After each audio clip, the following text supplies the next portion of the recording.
Сәлем достар, сәлеметсіздер. Құмбет күніне 500 теңге экономдап, 10 жылдан кейін 3 миллион теңге қалай жинаса болады? Сол сұраққа жауап беремін. Бұл сложный процент.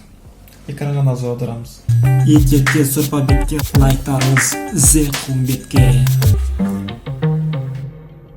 Достар, ең бірінші сложный процент жайлы айтпай тұрып, каналыма тіркеліп отырайық. Вы подписаны деген сервер кнопка шығу керек, жанында колокольчикті басамыз. Сол кезде сіздер менің шыққан видеоларымда бірінші болып көресіздер. Ал біз сложный процентке ораламыз.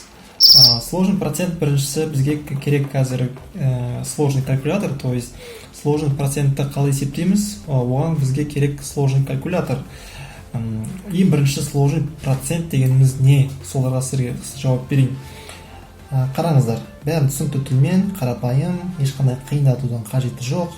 Қазір қалай. Мысалы, мынау қазіргі біздің 2020 жыл. Қазір январь дейік. 2020 жыл 01 январь айы. Енді мынау біз күліп ойнап жүрміз. Мынау точка А дейік, міне. Точка А. Біздің баратын жеріміз 10 жылдан кейін. Точка Б. Енді мынау же тоже күліп ойнап жүрміз. Уақыт өтіп кетті, бірақ біз байқамаймыз. Мынау 2030 дейік. 2030. Тоже 01 январь. Енді қараңыздар, сложный процент деген не? Бірінші сложный процент дегеніміз не дегенге байланысты болмай тұрып, егер сіздер қазірден бастап ешқандай ақша откладывать етпесеңіздер, жай осы қалпымен зарплата алдыңыздар, зарплата құрттыңыздар, зарплата алдыңыздар, зарплата құрттыңыздар, то есть 100 мың теңге алдыңыздар, 100 мың теңге құрттыңыздар, сөйтіп жүре берсеңіздер, 2030-да сіздер айтқанда немене пайда табасыздар? 0 теңге пайда табасыз. Так, 0 теңге пайда. Егер осы қалыппен жүре берсеңіздер. Енді қараңыздар. Кейбіреулеріңіз араларыңызда бар, әрине ақылы кірген, финансы жағынан былай айтқанда хабары бар. Енді сложный процентке келеміз. Сложный процент дегеніміз не? Сложный процент егер сіздер ай сайын какой-то определенный сумманы қалдырып отырасыздар, оны біз процент есептейміз, то есть қарапайым қиындатпай қойын, акция, дивиденды деген секілді қарапайым банковский процент. Банковский процент қазір среднем 10% дей салайық, круглый жасап отырмын. Каспиде 9-да бір нәрсе, Хомбанкте 9-да 4, Хом кредитте 9-да 8 деген секілді. Енді оның бәрі 10%-тіктер де бар, 11%-тіктер де бар, олар жақта енді ақша аламайсызды. То есть сала аласыз, бірақ шығарып алу болмайды. Сол себепті былай енді средний 10% деп есептейік. Қараймыз. Осы 10 жылда егер сіздер мүлдем ақша откладывать етпесеңіздер, онда 0 теңге табасыздар 10 жылдан кейін. Егер қараңыздар, сіздер ай сайын 10%-пен, міне 10%-пен ай сайын какой-то определенный сумма откладывать етесіздер. Мысал алсақ, енді бір мен өзімнің неменен қарап алайын, өзіме себебі сіздерге түсінікті болу үшін. Мысалы, былай алсақ, мен делік. Мысалы, сайын 10 жыл бойы, мысалы, 10 жыл бойы 15 мың теңгеден, так, 15 мың 15 мың теңгеден салып отырамын.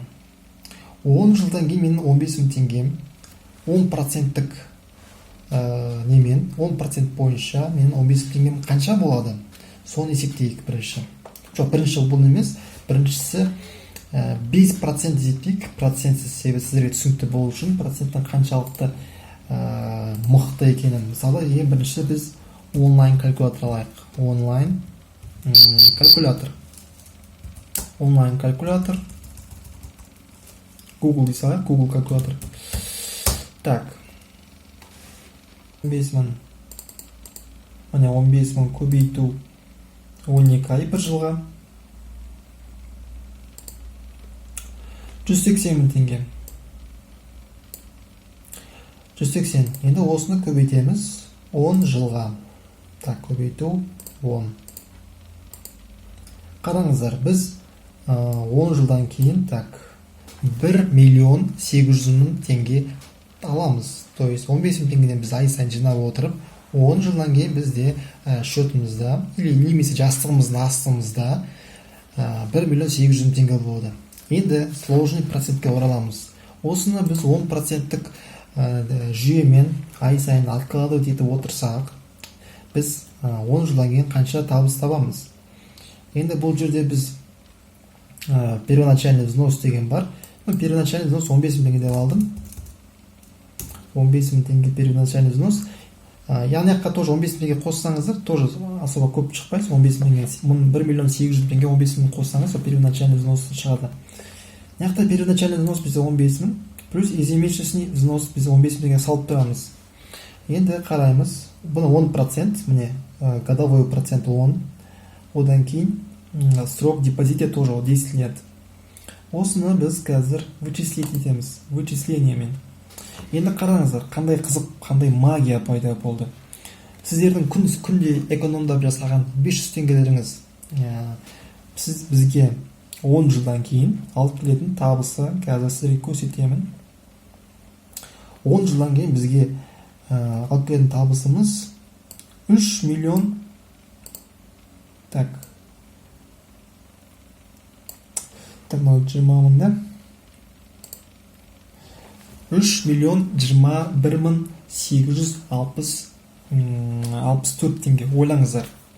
Егер просто біз процентсіз жай 15 мың теңге ай сайын салып отырып 10 жылдан кейін қарасақ, 1 миллион 800 мың теңге. 1 миллион 800 мың теңге. Ал мынақта біз сложный процент арқылы 10 жылдан кейін 15 мың теңгеміз салып отырғаннан уақыттан 3 миллион 20 мың теңге болады. Енді қараңыздар, біздің графикке көшейін. Менен 15 мың теңгем 10 жылдан кейін мына жерде 3 миллион. 3 миллион теңге болады. Енді бұны біз процентсіз есептемесек, то есть мынау процентпен біз салып отырамыз, 10%-тік немен. Наяқта егер 5% болса, 5 деп қояйық. 15 мың теңгені. Мынау жақта біз 1 миллион 800 мың теңге ғана аламыз. 1 миллион 800 мың теңге. Егер ақша мүлдем салмасаңыз, оны просто 10 жылдан кейін 0 теңге. 0 теңге. Достар, бұл әркімнің өзінің қалауы. Сіз жинайсыз ба, жинамайсыз ба, және де бұл жерде нюанстары бар. Сіздерде сұрақтары туындайды. Инфляция бар, не бар. Достар, инфляция тамаққа ғана максимум. Мысалы, техника жыл сайын ұрып арзандайды. Ойлаңыздар, кешегі сіздің алған iPhone 10-ыңыз 1-2 жылдан кейін 2 есе 3 есе арзандайды. Сол себепті инфляция тек қана тамаққа ғана байланысты, достар. Тамақты азырақ жесеңіздер, ешнәрсе болмайды. Қатты ондай ощущение болмайды, достар. Егер болмайтын зат, байқанда ысырап қылып ала беріп, ананы алып, мынаны алып, оны жемей қалдырып, денсаулыққа да зиян келтіріп, тәтті немесе кәмпиттер жеп, оның бәрі, достар, жемесеңіздер ешқандай нәрсе болмайды, өлмейсіздер. Байқанда мен де ондай затқа қызықпаймын. Енді қараңыздар, бұл жерде не болып тұр? Сіздерде өзіңізде үш вариант бар бұл жерде. Бірінші вариант, қазірден бастап сіздер ақша эконом жасамасаңыздар, то есть откладывать етпесеңіздер, 10 жылдан кейін сіздерде 0 теңге. Егер сіздер процентсіз, егер банкке сенбеймін, егер басқа да не болса, просто ақшаңыз жинап, 10 жылдан кейін, мысалы, 1 миллион 800 мың теңге болады сізде. Егер сіздер әрине 15 теңгеден салсаңыздар, егер процентпен сіздер есептесеңіздер, 3 миллион теңге болады. То есть 10 жылдан кейін бұл сложный процент, достар, как минимум 10 жыл деп есептелінеді. Себебі 10 жылдан төмен айтқанда не рекомендуется. Мен өзім 10 жыл деп просто қысқартып алдым. Жеке өзім мен болашаққа 30-40 жыл деп есептеймін.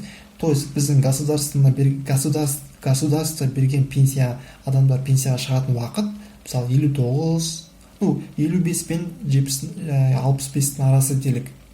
мен мысалы өзіме план қойдым, мен примерно жеке өзіме 40 жаста пенсияға шығамын деп, то есть өзім мысленно уже 40 жаста мен ақшаға тәуелсіз общий боламын деген секілді мысал келтіріп жатырмын. Сол кезде бұны біз 10 жыл емес 20-30 жылға көбейтсек, мысалы мен 30 жылдан кейін менің жасым так 50-де болады, 54-те болады. Иә, 54. 20 жылдан кейін менің жасым 44-те болады. То есть мен 20 жылдан кейін осындай 15 мың теңгеден салып отырсам, ескерту достар, 15 мың теңге бұл ай сайын бір жыл бойы салу мүмкінмін, бірақ одан кейінгі жылдары өсу мүмкін. То есть мен келесі жылы 20 мың теңге саламын, мысалы келесі жылы 25 мың теңге откладывать етемін, одан кейін сөйтіп өсе береді. Мысалы келесі жылы 50 мың теңге салып бастаймын. Сол кезде бұл дегеніміз достар кәдімгідей ақша. Пенсияңызды өзіңіз пенсия жасап, спокойно пенсияңызға 30 жаста 35 жаста шықсаңыз болады, көбірек салсаңыз. Сложный процент достар, қысқаша түсіндіруге тырыстым. Бұл енді менің YouTube арнамда финансовая грамотность деген, енді My Finance деген плейлистке салып отырамын. Ақша жайлы, финансы жайлы темаларды. Егер сіздерде әрине 15 мың теңге болмаса, то есть сіздер школьниксіздер немесе студентсіздер, ақшаларыңыз мысалы айтқанда аз делік, онда ничего страшного, там экономдап, мысалы күн сайын 500 теңгеден эконом жасауға болады достар. Күніне 500 теңге эконом жасап, бір айда 15 мың теңге эконом жасаңыздар болады. Немесе ай сайын 2000 теңге, 1000 теңгеден айтқанда өзіңізге привычка дейді ғой, привычка қалыптастырсаңыз болады. Мысалы сізде ақшамен қиналасыз, көптеген расходтар бар. Просто айына қанша зарплатаңыздан как минимум 1%-тен болса да осылай жинап отыру керек. Бұл болашаққа деген өзіңіздің бір жоспарыңыз болу керек достар. Бұл айтқанда болашақта бірінкесі болады деген әңгіме емес, болашақта кәдімгі өзіңіз жоспар құрасыз. Сол себепті сіздерге осындай ақыл кеңесім. Мен бұл сложный процентті кейбіреулер кәдімгі платный немен сатып жатыр. То есть кәдімгі платный 500 рубльмен ақыл кеңесін айтып, осылай деген секілдіні адамдар 500 рубльге сатып жатыр. Мен интернеттен қарадым, сол себепті сіздерге сол жақтағы ақпаратты тегін жеткіздім. Сложный процент калькулятор, егер қызық болып өздеріңіз есептегіңіз келсе, мен калькулятордың ссылкасын астына қоямын, тегін кәдімгідей салып кіріп есептесеңіздер болады. Достар, егер ақпарат қызық болса, ақпарат сіздерге пайдалы болса, каналға тіркеліп, лайктарыңызды басып, комментарийларыңызды жазып отырайық. Сіздермен болған Зейн Құлымбет, келесі жүздескенше сау саламатта болайық.